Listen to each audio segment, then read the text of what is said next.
I'm gonna wash my concentrates from my little homemade house system here. Any good gold miner knows you take your carpets and you roll them like this.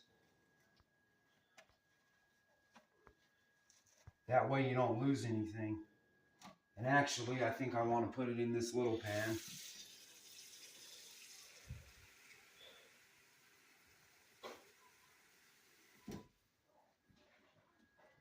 So what you do is you carefully transfer your little mini carpet into your pan, and you flip it upside down, and you roll it out, and you give it a good washing just like this. And you want to make sure everything comes out of it, because that's where all your best fine gold is. And you roll it up and you set it in the bucket. Then you take your little trough here and you carefully wash it. Make sure you get everything.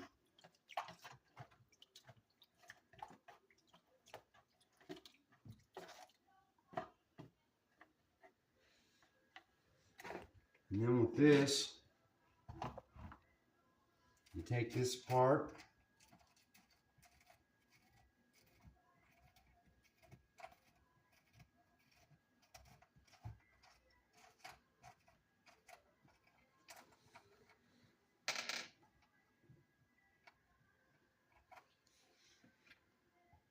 You carefully take this section out.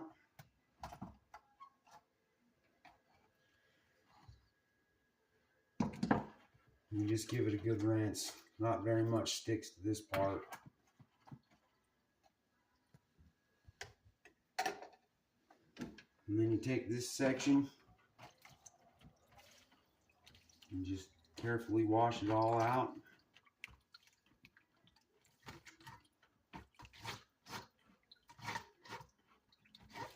This part's a little harder to wash.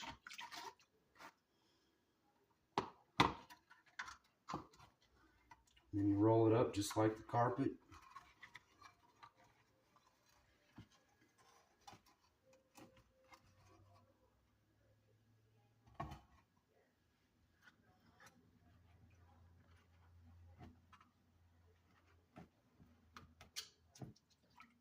You just want to give it a good shake.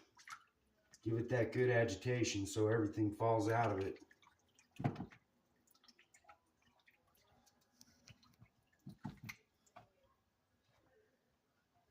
Then you roll it back up.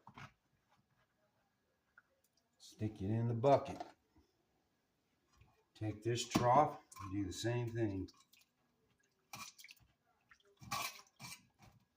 Oftentimes, your best gold will be down in there because it's obviously the heaviest metal, so it goes as far to the bottom as it can get.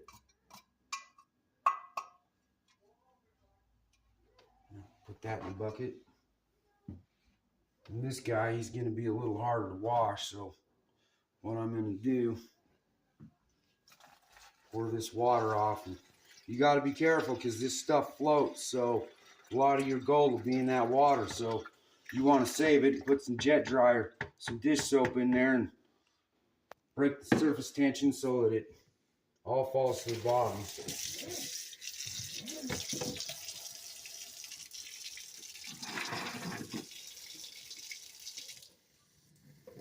And you just want to give this guy a good rinse.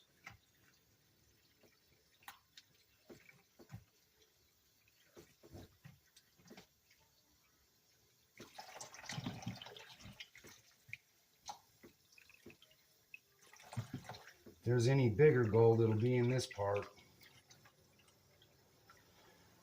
Like I say, Iron County, we don't have very big gold. We have really fine gold, and it's really dirty, so it takes a lot of chemical effort to get it all cleaned up. Yeah, there's still a little bit in there, but I'll worry about that later. Now I'm going to take this water and pour it back in the bucket. Then I'm going to come over to this pan. It needs a little more water in it.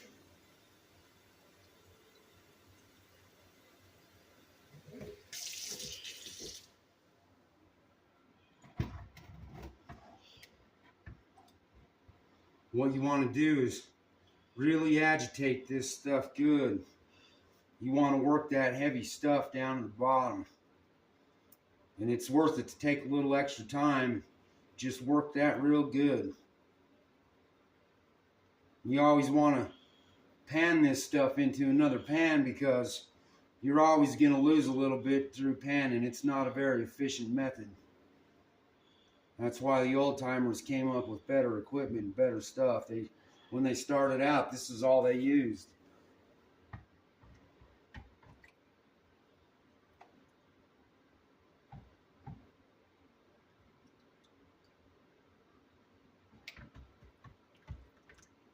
You just want to work all that light stuff right off the top, just like that. Just a nice back and forth. You can give it a little shake. And then you want to run it back again. You got to do this several times or your gold will walk right out of your pan. Sometimes you can even give it a nice good tap and it'll really work that gold into that corner. That's got a real good corner right there, so it stops that gold pretty good. But like I said, that real fine gold, it likes to escape.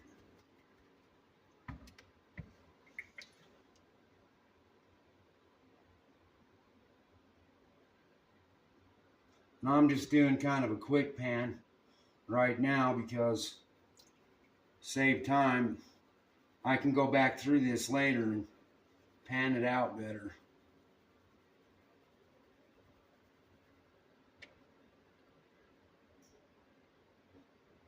Now what's happened now is my water's gotten too dirty, so what I need to do, pour that off in the bucket again. Get some clean water.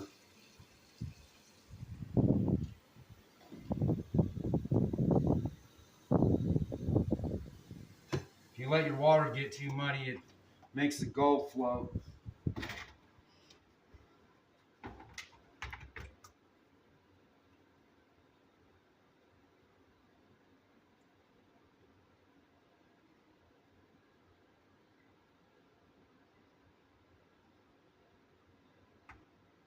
I'm just going to kind of quick pan this now.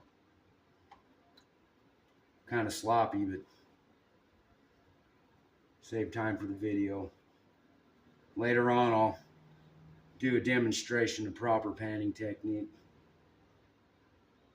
Now, you'll watch most of these guys on these TV shows like Gold Rush, and they never, ever, ever work their material down fine enough, and so it makes it harder to get your gold separated out when you got a big old pile of sand and rocks and garbage on there.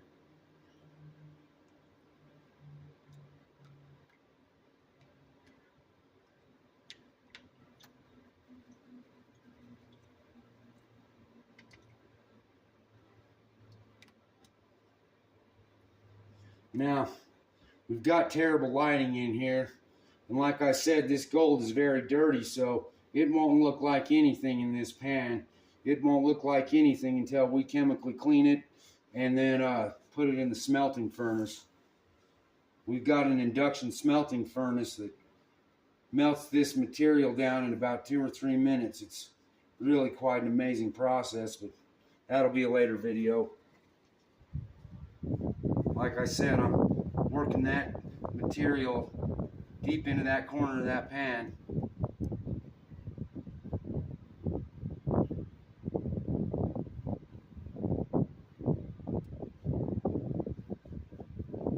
Now, we may have a little bit of visible gold in this pan. Can you turn on the flashlight on that? Will it work at the same time? You get in there and you can see right there's a lot of white and kind of yellow metal, but that's probably a pretty high grade precious metal the way it's panned clear in the back of that pan. See how it wanted to stick in that corner back there? You probably won't be able to see it, but we'll do more work on it. Can't wait to show you the chemical process. That's the funnest part. That'll be next time. Thank you.